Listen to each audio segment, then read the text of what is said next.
Hello बच्चों, let's read the question. A circular plate of uniform thickness has a diameter of 28 cm. A circular portion of diameter 21 cm is removed from the plate as shown. O is the center of mass of complete plate. The position of center of mass of the remaining portion will shift towards left from O by, here we have given 4 options with a diagram. Now to answer this question, first we will discuss here the key concept, and here the key concept will be given as centre of मास. तो centre of मास हमारे पास वो point होता है जहाँ पे whole system का मास concentrated होता है. सपोज ये हमारे पास सिस्टम है जिसमें n नंबर ऑफ पार्टिकल्स हैं, तो यहाँ पे कोई एक ऐसा पॉइंट होगा जिसमें टोटल जो सिस्टम है जिसमें n नंबर ऑफ पार्टिकल्स हैं उसका मास कंसेंट्रेटेड होगा. यानी वो पॉइंट ऐसा ही बिहेव करेगा जैसे कि होल सिस्टम का मास हमारे पास यहाँ पे गिवन है. तो इस पर्टिकुलर केस में अगर हम यहाँ पे सेंटर ऑफ मास की पोजिशन देखते हैं, दैट इज गिवन है as m1r1 plus m2 r2 plus m3 r3 and so on divided by m1 plus m2 plus m3 and so on. Now question के अकॉर्डिंग हम यहाँ पे ऑब्जर्व करें तो हमारे पास एक सर्कुलर प्लेट है, इसमें से हमने जो इनर प्लेट है उसको रिमूव कर दिया. तो हम इसको इस तरीके से अंडरस्टैंड कर सकते हैं कि सपोज हमारे पास यहाँ पे जो ये लार्जर प्लेट है इसका जो सेंटर ऑफ मास होगा ये इसके सेंटर पॉइंट पे होगा, यानी जहाँ पे डायमीटर इसके कट करते हैं ये इसका सेंटर ऑफ मास हो गया. तो अगर हम बात करें यहाँ पे जो हमारे पास लार्जर प्लेट है इसका जो रेडियस आएगा that is given as r1, और हम यहाँ पे r1 की वैल्यू कंसिडर कर सकते हैं 28/2, दैट विल बिकम 14 सेंटीमीटर. इसी तरीके से अगर हम बात करें यहाँ पे मास ऑफ लार्जर प्लेट, तो इसका जो यहाँ पे मास निकल के आएगा इसको हम कंसिडर करेंगे m1 के बराबर, क्योंकि यहाँ पे हमारे पास यूनिफॉर्म थिकनेस दे रखी है पूरे सरफेस की. तो जो इसकी सरफेस मास डेंसिटी है इसको हम यहाँ पे कंसिडर कर सकते हैं सिग्मा के बराबर. सो इट विल बी गिवन है सिग्मा इक्वल्स मास पर यूनिट एरिया. नाउ यहाँ से अगर हम ऑब्जर्व करें तो हमारे पास जो m1 की वैल्यू होगी that can be written as for larger, जो हमारे पास सर्कुलर प्लेट दे रखी है उसके लिए आ जाएगा सिग्मा इंटू जो एरिया आएगा that will be given as pi into r1 square. This will be given as equation number first. Now question के अकॉर्डिंग हमने यहाँ पे एक स्मॉल पोर्शन को इससे रिमूव किया है, और इस स्मॉल पोर्शन का जो सेंटर है इसको हम o डैश कंसिडर कर लेते हैं. तो इसकी जो रेडियस है अकॉर्डिंग टू द क्वेश्चन ये 21 सेंटीमीटर डायमीटर का है. तो रेडियस ऑफ स्मॉलर अगर हम यहाँ पे प्लेट की बात करते हैं that is given as r2, और इसकी जो वैल्यू होगी that will be given as 21/2. ये आ जाएगा हमारे पास 10.5 सेंटीमीटर के बराबर.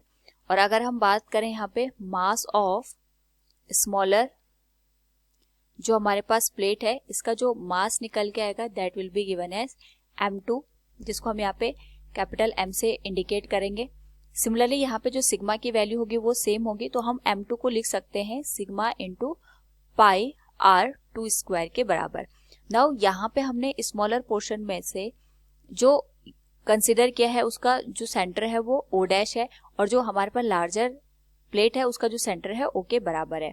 नाउ अगर हम यहाँ पे दोनों को एक साथ रिप्रेजेंट करें तो हम ये मान के चल सकते हैं ये हमारे पास लार्जर प्लेट है, और हमने यहाँ पे इस लार्जर प्लेट के साथ एक स्मॉलर प्लेट को इस तरीके से यहाँ पे फिट किया है कि इसके कुछ पोर्शन में से हमारे पास यहाँ पे जो डायमीटर की वैल्यू निकल के आती है वो तो 21 सेंटीमीटर है, लेकिन यहाँ पे हमारे पास जो लार्जर प्लेट है अगर हम दोनों के सेंटर को कंपैरिजन करेंगे तो ये हमारे पास ओरिजिनल जो प्लेट थी उसका सेंटर आ गया, और ये हमने जिस पोर्शन को रिमूव किया उसका सेंटर आ गया.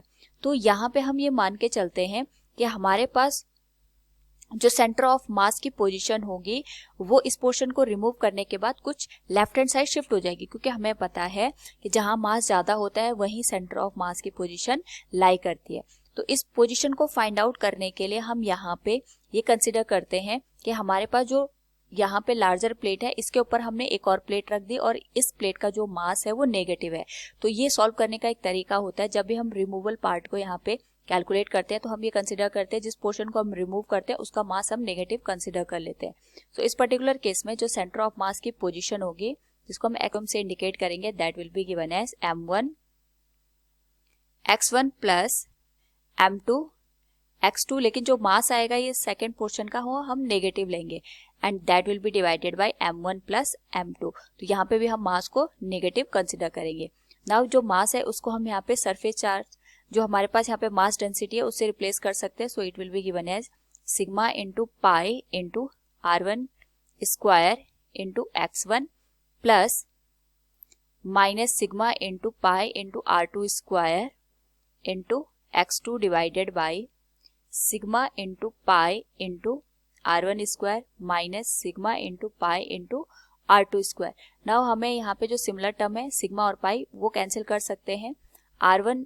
नाउ अगर हम यहाँ पे एक्सयूएम की वैल्यू कैलकुलेट करें that will be given as sigma into pi, ये तो दोनों साइड हमारे पास न्यूमरेटर और डिनोमिनेटर में कॉमन लेके ये तो कैंसिल आउट हो जाएंगे। तो r1 का जो स्क्वायर आएगा that will B 14 square into x1 की जो वैल्यू है ये हमें सेंटर ऑफ मास इंडिकेट कर रहा है। जो लार्जर प्लेट थी तो जो हमने यहाँ पे लार्जर प्लेट है इसका जो सेंटर होगा यही इसका सेंटर ऑफ मास होगा और इसी को हम यहाँ पे रेफरेंस पॉइंट भी कंसिडर करेंगे, यानी जो भी हम कैलकुलेशन या डिस्टेंस देखेंगे इसी के रिस्पेक्ट में यहाँ पे देखेंगे, क्योंकि हमारे पास रेफरेंस पॉइंट और जो हमारे पास यहाँ पे